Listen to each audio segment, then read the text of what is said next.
Imagine opening TikTok and seeing the President of the United States appear on your screen. The video is polished. The imagery is designed to look triumphant. The caption is written to provoke. And playing underneath it is one of the most recognizable voices in modern music. Taylor Swift. Except there is one problem. The song suddenly disappears. No dramatic statement. No press conference. No angry video. No long social media thread. Just silence. And in the world of Taylor Swift, that silence can say a lot.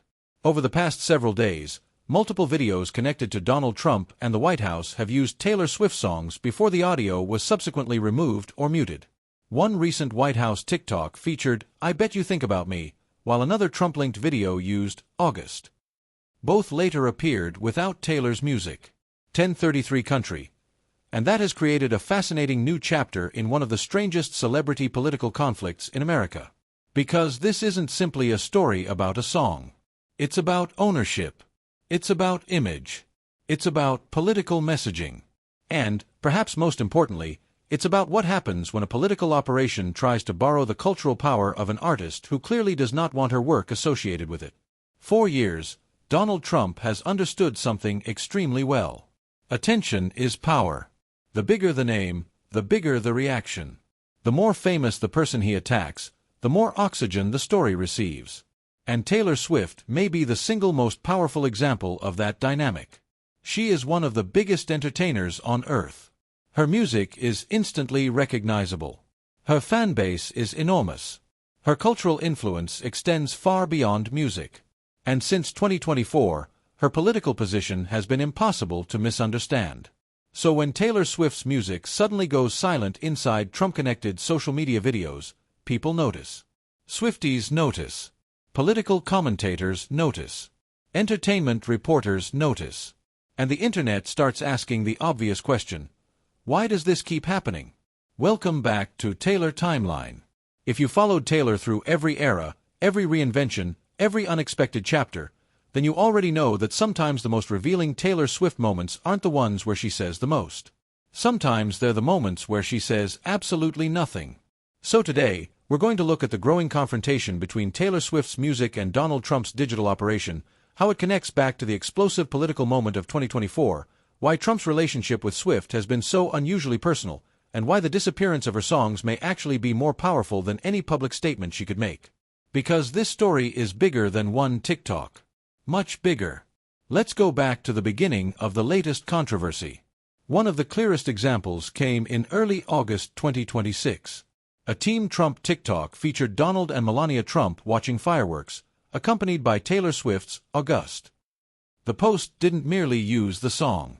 The caption directly referenced Taylor. It essentially taunted her, suggesting that she would be excited that her music had been used. That detail matters.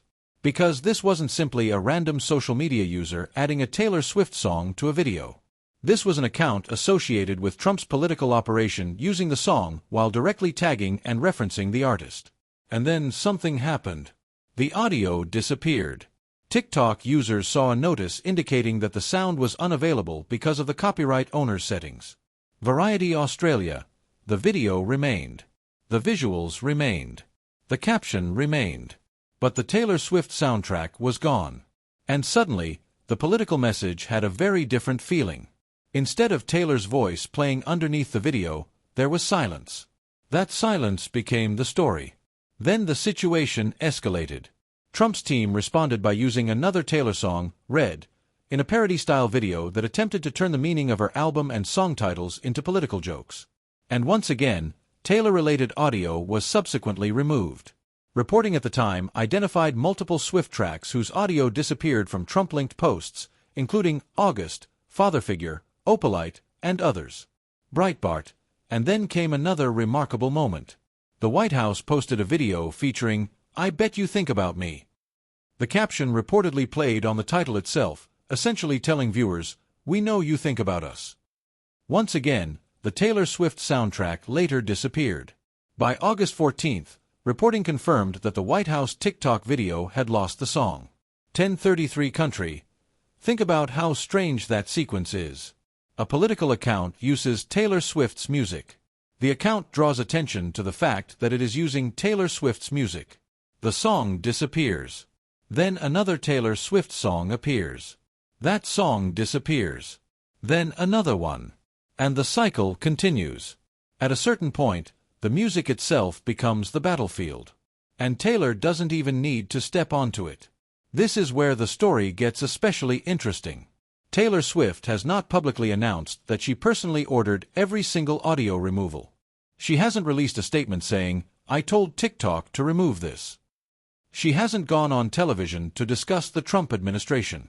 She hasn't posted a lengthy explanation. And that distinction matters. Because when you're dealing with copyright, music licensing, platform restrictions, and political accounts, there can be several parties involved. An artist can object. A rights holder can object. A platform can restrict a sound.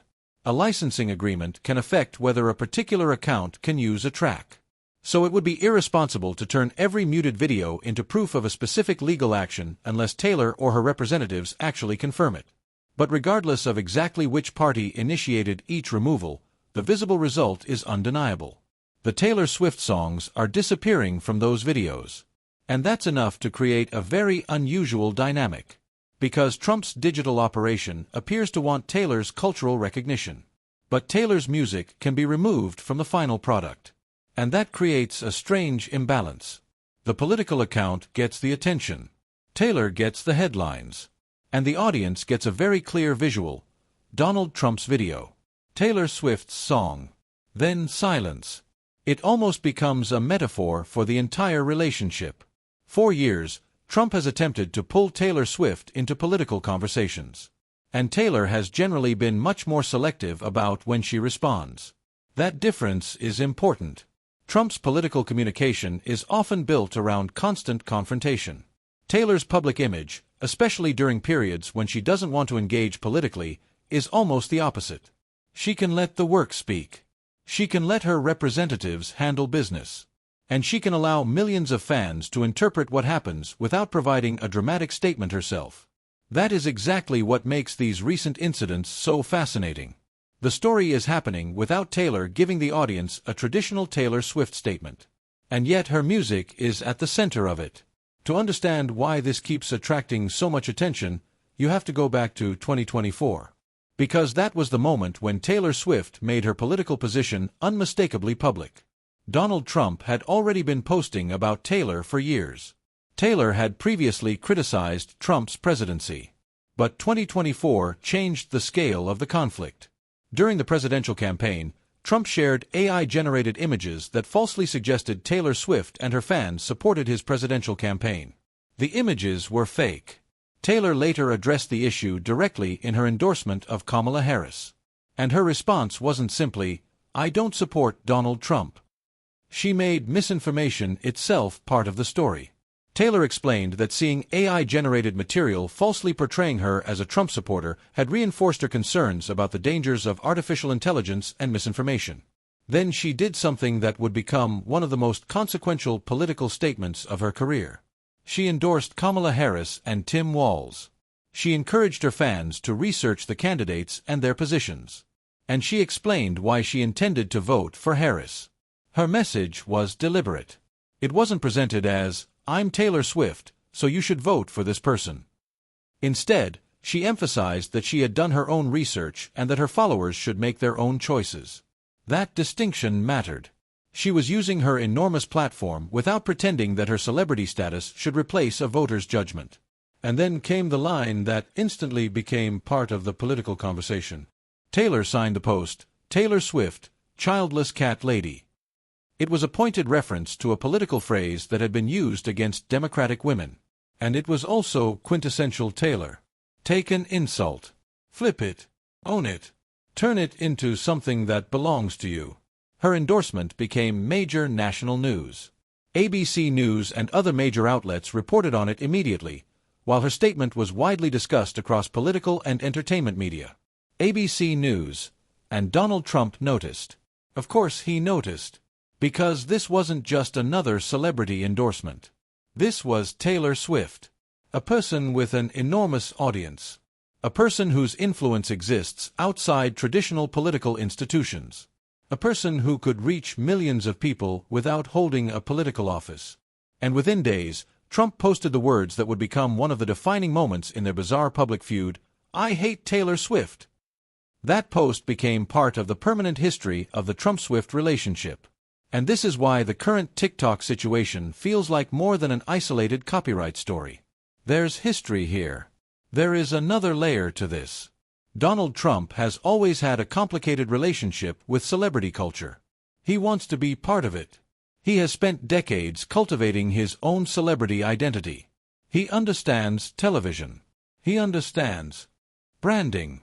He understands the power of a famous name. And his political movement has repeatedly used pop culture as part of its messaging. But Taylor Swift occupies a strange position within that ecosystem. She doesn't need politics to be famous. She doesn't need the White House to validate her. She doesn't need Trump's attention. And she doesn't need to respond every time he mentions her. Her cultural relevance already exists on its own. That's what makes the conflict so unusual. Trump can post about Taylor. Trump can criticize Taylor. His team can reference Taylor. His accounts can use Taylor's music. But none of that gives him control over Taylor's actual career. Her albums remain hers. Her songs remain part of her catalog. Her audience remains enormous. And her ability to decide what associations she wants attached to her public image remains extremely valuable. That is why music licensing can become such a powerful tool. A political campaign can create the visuals. It can write the caption. It can create the meme. But if the soundtrack disappears, something changes. And in the latest incidents, the soundtrack disappearing became almost louder than the soundtrack itself. And here's where this story becomes bigger than Taylor. Because Taylor isn't the only artist whose music has appeared in controversial political content. Other major musicians have also objected to their songs being associated with Trump or his administration. The broader dispute is about a simple question: who gets to decide what a song means when it is placed inside a political video? Artists spend years building their identities. They write songs about love, heartbreak, memory, anger, joy, politics, friendship, ambition, and personal experience. Then suddenly, a political organization can take one of those songs and place it underneath a completely different message. To the person posting the video, it might be a joke. To the artist, it might be an unwanted endorsement. And to millions of viewers, the association can become confusing. That is why musicians have become increasingly vocal about political uses of their work. And Taylor Swift is particularly interesting because of the scale of her catalog. Her music isn't just popular. It is culturally embedded. A Taylor Swift song can instantly communicate an emotion before the viewer even processes the video. August carries one kind of emotional association.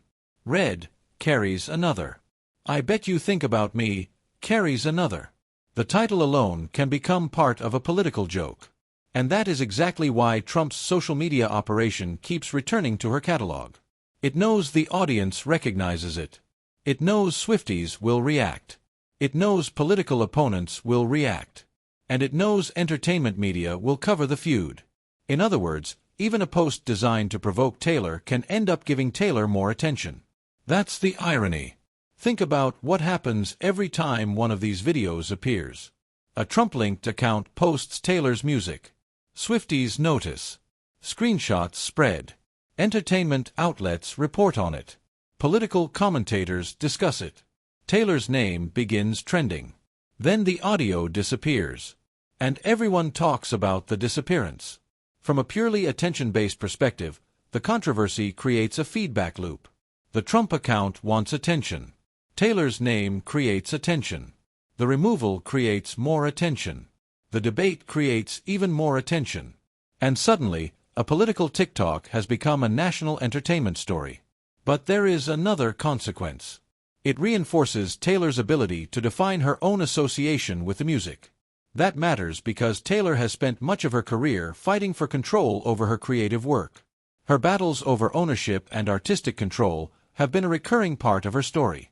The Taylor's Version project, for example, became one of the biggest examples of an artist attempting to reclaim control over previously recorded material. So when people see her songs repeatedly disappear from political videos, it fits into a much larger Taylor Swift narrative. Control, ownership, choice, the right to decide how her work is used. And that is one reason this story resonates so strongly with Swifties. Because they've watched Taylor fight for control over her music for years. They understand why the soundtrack matters. And yet, if you want to understand the emotional core of this feud, you have to return to that 2024 endorsement. Taylor didn't simply endorse Harris. She explained herself. She talked about misinformation. She talked about research. She talked about voting. She talked about reproductive rights, LGBTQ+ rights, IVF, and leadership. And she encouraged first-time voters to make sure they were registered. Her statement became a political moment precisely because she had spent so much of her earlier career being cautious about political endorsements. The contrast was enormous. For years, Taylor had been accused of being too quiet. Then she finally spoke. And once she did, there was no pretending that she hadn't. Her endorsement became part of the political record. Trump responded. Fans responded. Politicians responded. The media responded. And Taylor's name became part of a presidential election in a way few entertainers ever experience. But Taylor didn't stay trapped inside that moment. The election passed. Her career continued. Her music continued. Her relationship with Travis Kelce continued. Her life moved forward. And yet the political conflict didn't completely disappear. That's what makes the 2026 TikTok incidents so revealing. The election is over. Taylor is in a completely different chapter of her life.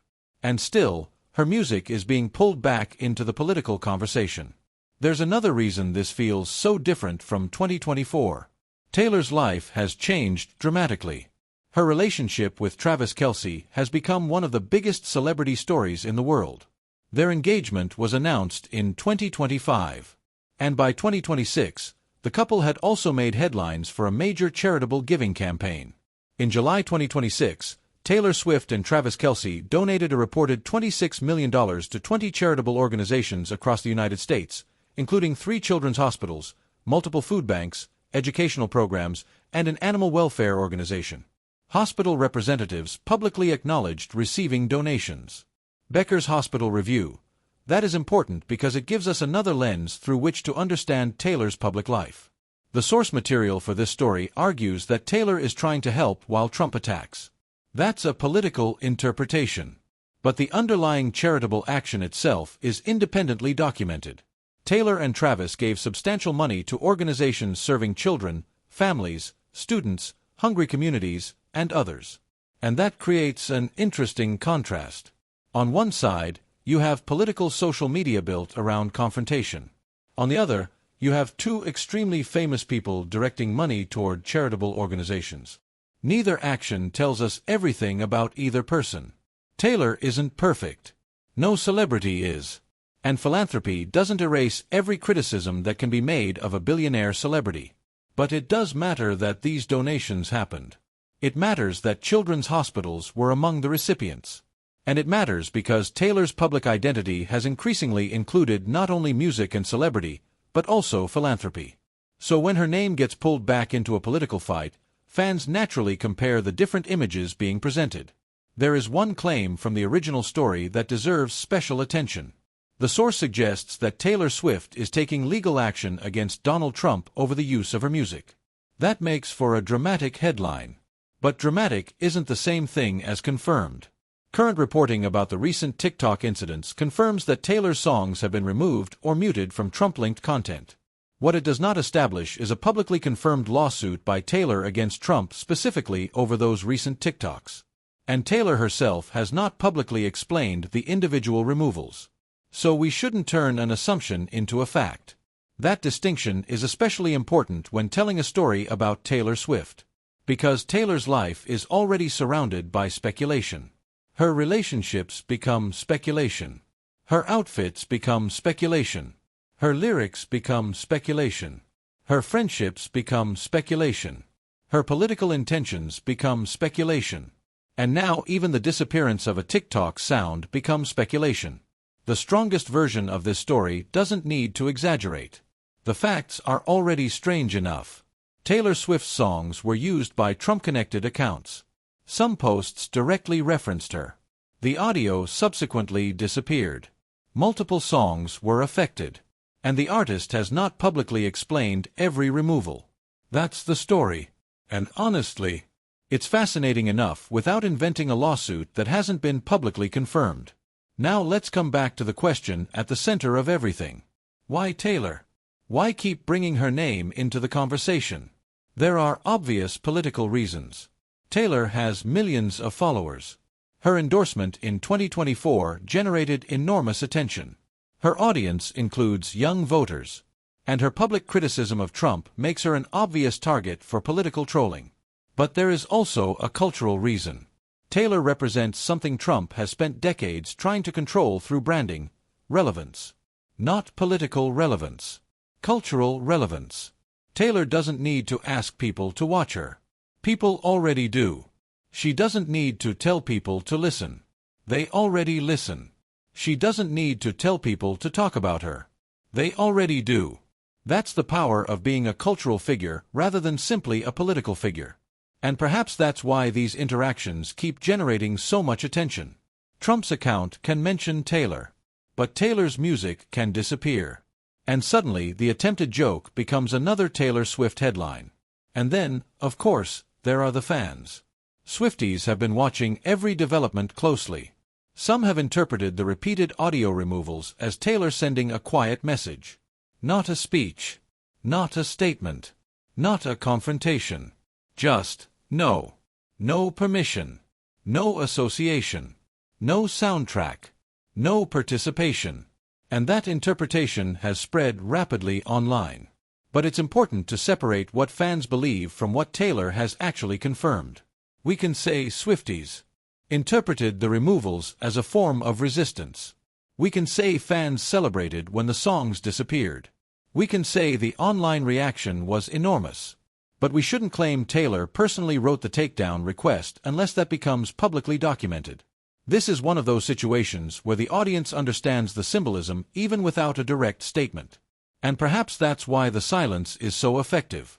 Because Taylor Swift has built an entire career around the power of words. When she chooses not to use them, people notice. There's another layer here that almost feels too perfect for a Taylor Swift story. The Trump operation appears to understand that Taylor's name creates engagement. So it uses her music. Sometimes it even references her directly. But every time that happens, the story becomes about Taylor again. The political post is supposed to promote Trump. Instead, the entertainment headlines become Taylor Swift, Trump, Taylor's song, Taylor's music removed, Taylor's reaction. Swifties respond. And the political account is suddenly operating inside Taylor's cultural universe. That's the irony. Trying to use Taylor Swift's popularity can make Taylor Swift even more central to the story. It's almost impossible to separate her from the controversy because she is the controversy. And that gives her a strange kind of power. She doesn't have to enter the fight. The fight comes to her. The original source takes this argument much further. It asks what people will remember. That's a much bigger question. Because celebrity and politics operate on very different timelines. A presidency lasts 4 years. A song can last for generations. A political slogan can disappear. A chorus can survive. A social media post can trend for 24 hours. An album can become part of someone's life story. That's the strange power of music. Taylor Swift's work is already attached to millions of memories. First loves, breakups, graduations, road trips, weddings, late nights, childhood bedrooms, concerts, friendships, loss, growth. People don't simply listen to Taylor Swift. They attach pieces of their lives to her songs. That gives her cultural longevity that political social media can't easily manufacture. And this doesn't mean Taylor is somehow above criticism. She isn't. She has made decisions that people disagree with. She has accumulated extraordinary wealth. Her celebrity lifestyle can be criticized. Her environmental footprint can be criticized. Her business decisions can be debated.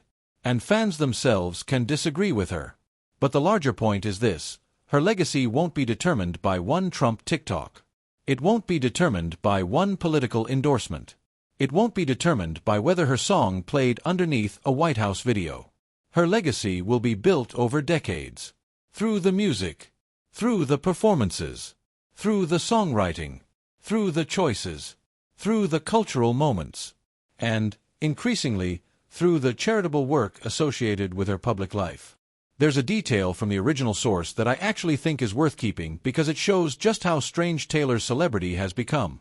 The narrator describes attending one of Taylor's Wembley shows in London with his wife. He wasn't necessarily a lifelong Swiftie. His wife was. And during the show, Travis Kelce appeared. For a dedicated Swiftie, that was an enormous moment. But the narrator admits he didn't initially understand how unusual it was. That's actually a perfect example of the Taylor Swift phenomenon. To someone outside the fandom, it can look like Taylor Swift concert. But to a Swiftie, every detail matters. The surprise appearance, the song, the outfit, the people in the VIP section, the lyrics, the gestures, the references, the relationship clues, the surprise songs. The entire experience becomes a timeline. That's exactly why this channel is called Taylor Timeline. Because Taylor's career isn't just a collection of headlines. It's a sequence of moments. And sometimes a seemingly tiny detail becomes incredibly important when you look backward. The same thing is happening here. A muted TikTok sound might seem trivial. But place it inside the timeline. 2024, Taylor endorses Kamala Harris. Trump reacts. Trump publicly attacks Taylor. 2025 and 2026, Trump-linked accounts continue using Taylor's music. 2026, multiple Taylor songs disappear from those videos. And suddenly, the pattern becomes much easier to see. Taylor Swift has spent years learning something that most celebrities eventually discover. You don't have to answer everything. Sometimes answering gives the controversy exactly what it wants. A political provocateur wants a reaction. A celebrity responds. The celebrity's response becomes another headline. The original post becomes even more famous. And the cycle continues. But if the song disappears, the message becomes different. There's no emotional argument to attack. No quote to misinterpret. No sentence to debate. Just the absence of the music.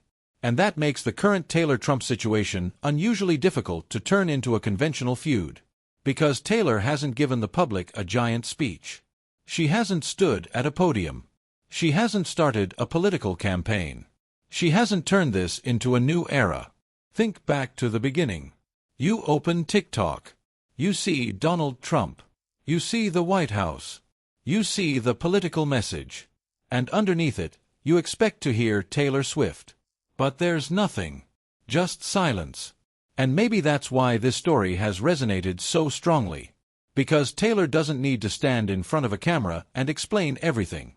She doesn't need to spend the next 3 days arguing with Donald Trump. She doesn't need to answer every post. She doesn't need to make the feud bigger than it already is.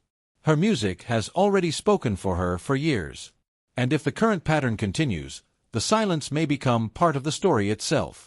A reminder that cultural power isn't something a politician can simply borrow whenever it's convenient. An artist's work has meaning. An artist's identity has meaning. And in the case of Taylor Swift, that meaning has been built carefully over nearly 2 decades. So yes, Donald Trump can keep posting. His team can keep creating memes. Political accounts can keep trying to provoke Swifties. But Taylor Swift's story is much bigger than any one political administration. Her career will continue. Her music will continue. Her fans will continue. And the timeline will continue. Because at the end of the day, that's what Taylor Swift has always been exceptionally good at doing.